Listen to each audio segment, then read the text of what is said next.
मित्रांनो, रामकृष्ण हरी. कृषी मित्र गोरख सांगळे म्हणा किंवा गोरख सांगळे ऑफिशियल या यूट्यूब चॅनलमध्ये सर्वांचं हार्दिक स्वागत. मित्रांनो, बरेच दिवसानंतर आज शेतीचा व्हिडिओ काढण्याचा योग आला. खरं तर हे एक 10 गुंठ गावात केलेले गायांना चारण्यासाठी. त्यामध्ये मध्ये बरोबर शेणखत बेसोल डोस वगैरे भरून घेतलेलं आहे. आता थोडं ठिबकचं काम चालू आहे टाकण्याचं. दुपारचे 1 वाजलेले आहेत.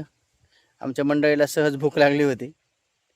आणि खरं तर खेड्यात राहण्याचा आनंदच वेगळा आहे मित्रांनो. आता विचारतात की खेड्यात राहण्याचा आनंद का वेगळा आहे बुवा. तर आमच्या बांधाच्या झाडाच्या म्हणजे बांधाच्या कडेला भरपूर अशी सीताफळाची झाडं येतं. म्हणजे एक 100-125 फूट अंतरामध्ये कमीत कमी 20-25 सीताफळाची झाडं असतील, एक माझा असं एक अंदाज. आणि दरवर्षी भरपूर सीताफळं खातो आम्ही घरी.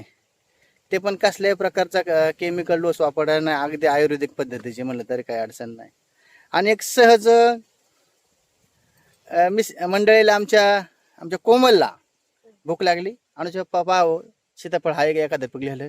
सहज पाहिलं ते पिकलेली खूप सुंदर आणि गोड अशी 2 सीताफळ आम्हाला भेटलेली. एक कोमलने घेतलं आणि एक मी आता खाणारे आहे. तर सहज वाटलं चला एक व्हिडिओ काढावा. तर मित्रांनो, खरं सांगावं, खेड्यात राहण्याचा आनंद किती वेगळा आहे. व मी त्याची कल्पना तुम्ही करू शकता आणि मी खरं सांगू शकतो बघ, खेड्यात राहण्याचा आनंद किती वेगळा आहे बघ.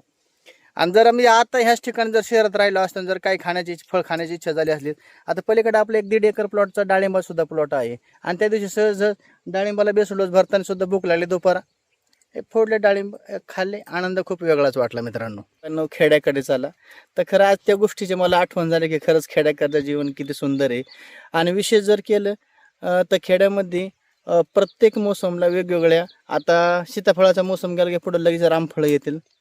अगदी रानात जरी भूक लागली तरी आपण रामफळ तोडून खाऊ शकतो. डाळिंब आहेत, गावरान पपई पण आहे. आणि अजूनही झाडे लावण्याचा प्रयत्न करणार आहे. जसं उन्हाळी आंबा असेल, केशर आंबा असेल, चिक्कू असेल.